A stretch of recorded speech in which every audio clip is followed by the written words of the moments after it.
Welcome back to my channel, guys. It's me, Erwin, with another manga chapter review. This is going to be on the first chapter on a new series on Shonen Jump, and it's going to be on Ruri Dragon. Now, before I start, I want to clarify a few things. Yes, I have been out, and I probably will be in and out for a while. I have done a video that does a channel update for you guys, and I hope that helped. So go check that out if you haven't seen it. It does kind of explain where I've been, where I will be, and hopefully where eventually the channel will go back to. So anyways, guys, please subscribe to my channel. It does help a lot. And for those who are still watching, thank you so much for your support. Thank you so much for your love. Thank you so much for not leaving. There's a lot of you guys that still watch from like 2, 3, 4, 5 years ago. So that's just amazing. And thank you for all that. You guys are the MVPs of this channel for sure. So today we're going to talk about Ruri Dragon, which is a new series, like I said, in Shonen Jump. Time of recording, there's 1 chapter out. Probably by the time this video comes out, there'll be 2 chapters. But Ruri Dragon is actually more than what I thought it was going to be. I thought it was going to be more of a cutesy type of series, and it really isn't. It's more beyond that. The chapter itself begins with the girl essentially waking up and noticing that she has horns, and then it's all calm. It's kind of weird because, you know, you would think something like this would make people panic and go into like, what the heck is going on? But she just kind of calmly goes to her mom and is like, Mom, why do I have these? And the mom's like, oh yeah, I forgot to tell you, your dad's a dragon. And she's like, oh, so these are for my dad? And everything's like very chalant, very calm, very as if it's not a big deal. And she's like, yeah, your dad's a dragon. And so at first I thought, well, maybe there's a bunch of demi-humans walking around the city. And no, that's not the case. She ends up going to school with her horns, meets up with her best friend. Her best friend thinks that she, at one point, is cosplaying, and then realizes, oh, they're actually real.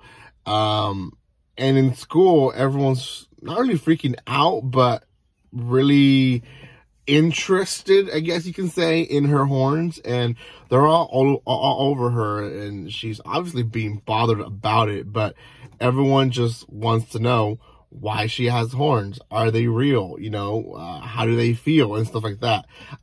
There is comedy in there mixed in. Like, for example, some girls are touching it and some guys like, hey, can't touch your horns. And girls are like, no, like, that's disgusting. Why would you do that? And you know, they kind of make it where, the guy feels bad for wanting to touch the horns. So it's in a way comical, but at the same time, you know, there's tones of something's gonna happen next, and it does. Essentially what happens is they're sitting in class and she is just basically minding her own business, or really sleeping, and she's woken up, she's made to read, she's in a stressful time, which I think is very important. And she ends up throwing fire, and that's what causes her to go home. Now, why does this happen? Because she ends up actually also throwing up blood, and her mom, whenever she picks her up, eventually explains to her, it's like, yeah, your throat is not ready or made to, you know, sustain or be able to hold fire, so you probably damaged yourself by throwing fire as a dragon. And so her body kind of has to adapt to this whole new dragon, I guess, age that she's coming into.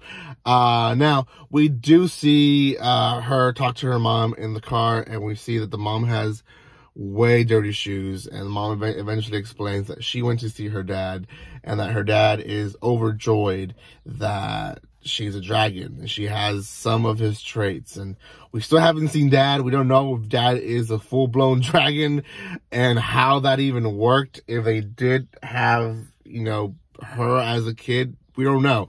Or if he looks completely human, but with horns and a few other attributes that maybe, you know, you would say, okay, that makes sense why, you know, they were together. But we haven't seen Dad. That's the big point. So chapter 2 probably will introduce that, hopefully, so we can see where she is going to be turning to. This one is definitely one for a special crowd. There's not a lot of comedy other than dry comedy going in there. There's no fan service whatsoever that I saw.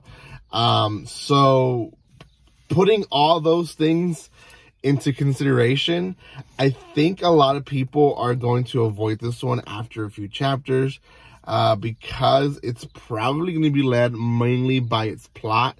And if the plot is weak, which right now it's not too bad, but it didn't really hook me, I would say a lot of people will eventually drop it, and Shonen Jump will eventually decide to move on to a different series. So we'll see. For now, I'm going to give it a 6 out of 10. Go check it out. It is a free chapter right now in Shonen Jump, so you guys can watch it for free. Thank you guys so much for watching this. Again, if you haven't watched my channel update, go check that out. I explain a few things of what's going on in my channel, and hopefully explains more that I should have, but you know, whatever. Anyways, thank you for your love and support. Like always, don't be strangers. See you guys.